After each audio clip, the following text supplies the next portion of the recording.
Hola gente, ¿cómo se encuentran? Espero que se encuentren muy bien. Yo personalmente sí, bueno, más o menos ahí estamos. El día de hoy toca algo interesante, chicos, algo interesante. Y es que hace unas 2 o 3 semanas subí este vídeo que estáis viendo aquí en pantalla, Undertale, el simbolismo de sus personajes. Y en el vídeo dije que si el vídeo tenía apoyo, haría una parte 2 o algo así. Efectivamente el vídeo tuvo bastante apoyo, más del que me esperaba. Y es por esto que volvemos a estar aquí. Aquí estamos una vez más, hola, para hacer una segunda parte. Y aunque quería hacer la Undertale, realmente hablé de gran mayoría de personajes, aunque faltaban bastantes, he preferido hacerlo de Deltarune, al menos por el momento. Así que, damas y caballeros, ante vosotros, Deltarune y el simbolismo de sus personajes. ¡Qué locura! Vamos al lío, chicos. Empezamos por Chris. Chris es el protagonista del juego, como todos sabéis. Se parece bastante a Freeze de Undertale, pero no es exactamente lo mismo. Es que Chris simboliza la representación del jugador. Esto lo podemos ver al principio del juego cuando tenemos que crearlo, pero sin embargo no se nos deja realmente al final crear a quien nosotros queramos, lo que significa que a veces no somos responsables de las alteraciones que puede llegar a tener la vida en nuestras decisiones, ¿no? Además que su falta de voz y personalidad sí que intenta que el jugador se proyecte, al igual que en Undertale. Esto es exactamente igual que en Undertale, y el corazón en su pecho, también igual que en Undertale, pues presenta la posibilidad de que el jugador pueda influir en la historia y en otros personajes. Chris tiene muchas similitudes con Frisk, por eso hay tantas teorías de que si Chris es Frisk y cosas de estas, pero tranquilos, que no tiene nada que ver. Vamos con Susie, y es que Susie es el lagarto morado que todos conocemos y representa la idea de cambio y la transformación. Seguramente ahora mismo estáis en plan, ¿pero qué tiene que ver eso con Susie? Pues realmente sí que tiene sentido, de que al principio del juego, cuando nos encontramos por primera vez, podemos ver que es un personaje hostil y muy desafiante, pero a medida que avanza la historia, empieza a cambiar y a tener su desarrollo de personaje necesario y convertirse en un personaje que simboliza la capacidad de que las personas pueden cambiar y mejorar, pase lo que pase. Ahora sí, vamos con Ralsei.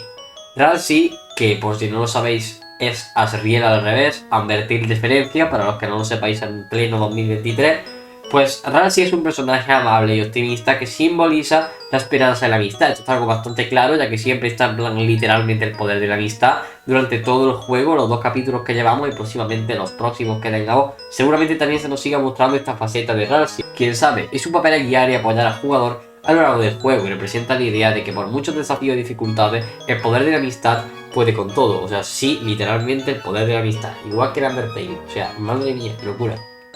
Vamos con Lancer. Lancer es el príncipe del reino de las cartas, el hijo del rey.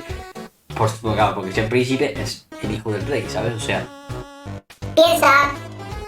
pero bueno, Lancer es un personaje que inicialmente actúa como un antagonista, pero a medida que avanza la historia muestra una naturaleza más compleja y más vulnerable, y es que al igual que Susie, nos representa la idea de que las personas pueden cambiar, pero de una manera un poco más distinta, sino que lo que Lancer nos quiere mostrar es que las personas no pueden ser ni buenas ni malas, sino que simplemente pueden cambiar para lo que pasa. O sea, sí, literalmente igual que Susie. Acabo de decir que no, pero literalmente sí, igual que Susie, más o menos lo mismo, solo que con varios cambios dentro de la personalidad de los personajes, como se puede observar a lo largo del juego. Y antes de continuar, quería hacer una pequeña pausa, y es que hace relativamente menos de una semana subí este vídeo de aquí que estáis viendo aquí y estaré dejando ahí arriba, porque sí, he hecho un fangame de Undertale, de mi universo alterno Manitos Tale, que tendréis la playlist en la descripción y aquí arriba también, que es un universo alterno que hace unos años, y he decidido hacer un fangame para que vosotros lo juguéis contra Badinka, que sería Undyne del universo alterno de Manitos Tale. Sin nada que decir, os dejo el enlace del vídeo ahí arriba, y en el enlace del vídeo tenéis el link de descarga en la descripción. Sin nada más que decir, continuamos. King, o el rey, o como queráis llamarlo, o el Chaos King, es el rey del reino de las cartas, y es el padre de Lancer, y representa el abuso del poder y de la opresión, ya que como podemos ver, abusa bastante de Lancer en ciertas partes porque ni siquiera tiene afecto por él. Y sí, su actitud dominante y despiadada hace que pueda representar la tiranía y la falta de empatía hacia los demás.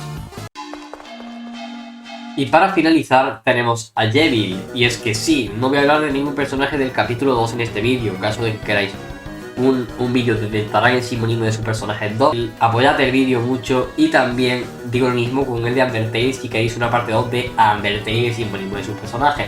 Ahora sí vamos con Yevil, que es un personaje secreto como todos sabéis, el boss secreto del capítulo 1 y que se encuentra en una prisión de Dark World debido a que estaba loco mentalmente, realmente.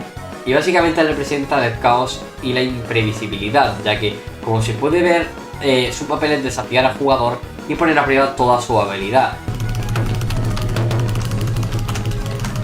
Y simboliza la incertidumbre y la importancia de adaptarse a las situaciones cambiantes, ya que sí, en la batalla contra Devil literalmente todo cambia una y otra vez, el tipo de ataques y todo cada vez es más caótico, y esto es lo que pretende enseñarnos la batalla contra Devil. Y sin nada más que decir, chicos, este sería Devil y ya estarían los 6 personajes de el simbolismo de Deltarune 1. Si queréis una parte 2, no olvidéis darle like a este vídeo, apoyadlo y suscribiros porque subo este tipo de contenido bastante habitualmente, no solo este, sino también retrospectivas de otros videojuegos. Y sin nada más que decir, nos vemos en el próximo vídeo.